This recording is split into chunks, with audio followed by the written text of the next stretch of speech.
নমস্কার। নমস্কার। আমি ডাক্তার গার্গী মণ্ডল আর সঙ্গে আছেন ডাক্তার নির্মাল্য মুখার্জি। আজকে আমাদের আলোচনার বিষয়বস্তু অটিজম নিয়ে। আগে আমাদের বেশ কয়েকটি ভিডিও আছে অটিজমের সিমটমস, ট্রিটমেন্ট ইত্যাদি নিয়ে। অনেকেই এসে জানতে চান যে অটিজম কেন হয়।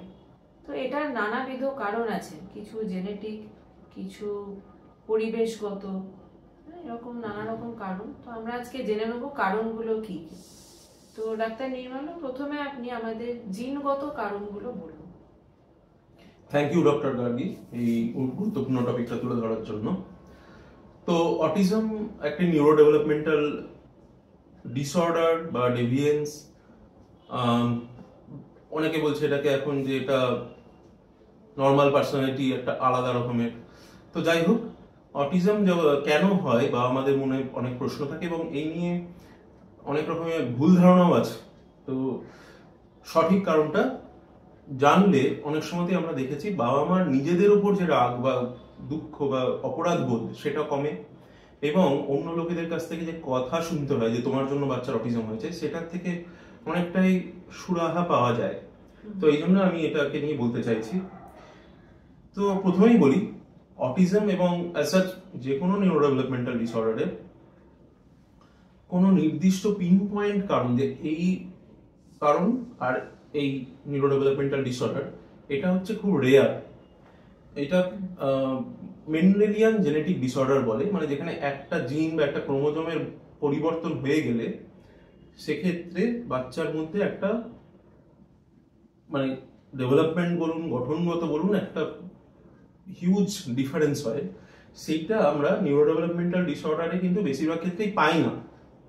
তো জেনেটিক ডিসঅর্ডার প্রথমেই ডক্টর গার্গী বলতে বললেন, সেই জন্য আমি প্রথমেই বলে দিই যে জেনেটিক ডিসঅর্ডার দু রকমের। একটা মেন্ডেলিয়ান, যেখানে একটা জিন বা একটা ক্রোমোজোমের চেঞ্জ হলে বাচ্চার মধ্যে অনেক কিছু হয়। আর একটা হচ্ছে নন মেন্ডেলিয়ান, যেখানে আমরা জানি না কোথায় কি ছোট ছোট ছোট ছোট ছোট চেঞ্জ হচ্ছে এবং সেই চেঞ্জটার জন্য কিন্তু আদৌ কোনো অসুখ হয় না। সেই চেঞ্জটা, তার সাথে আরো অনেক জেনেটিক চেঞ্জ এবং তার সাথে যদি আমাদের পরিবেশগত কোনো অসুবিধা বা পরিবেশগত যে প্রতিবন্ধকতা ওগুলো যদি পড়ে বাচ্চার উপর, তবেই গিয়ে তারা ফুটে ওঠে নিউরো ডেভেলপমেন্টাল ডিসঅর্ডার সম্বন্ধে হিসেবে। তো অটিজমে দেখা গেছে 100 জন যদি আমরা বাচ্চা নিই অটিজমের, তাহলে তার মধ্যে 5 থেকে 10 জনের মেন্ডেলিয়ান জেনেটিক ডিসঅর্ডার দেখা যেতে পারে।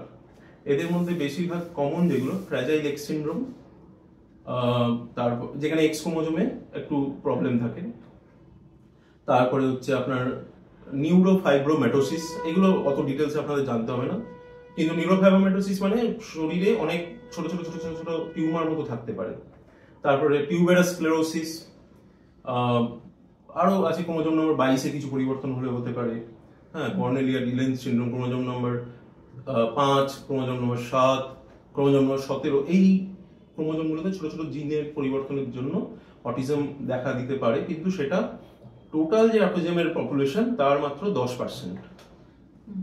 তাহলে এরপরে থাকছে ছোট ছোট জেনেটিক ভ্যারিয়েশন, যেটা কমন পপুলেশনে থাকে কিন্তু নিজেরা অসুখ করে না, অনেক কারণ একসাথে যুক্ত হলে তবেই অসুখটা ফুটে ওঠে বা ডিসঅর্ডারটা ফুটে ওঠে। এগুলোকে বলা হয় কপি নাম্বার ভ্যারিয়েশন বা ছোট ছোট মিউটেশন। তো এইগুলো আমি ঠিক এখানে নাম করে বলতে পারবো না। আমি যেটা বলতে চাইছি সেটা হচ্ছে যে জেনেটিক করে আমরা যেন না দৌড়ই, কারণ 90% কেসে আইডেন্টিফাইবল কিছু নাও পাওয়া যেতে পারে। ঠিক আছে, কিন্তু একটা জিনিস মাথায় রাখতে হবে যে যে বাড়িতে একজনের অটিজম হয়েছে একটা বাচ্চার, সেই বাড়িতে ওই বাবা মার যদি আরেকটা বাচ্চা হয়, অটিজমের রিস্ক অনেকটা বেড়ে যায়।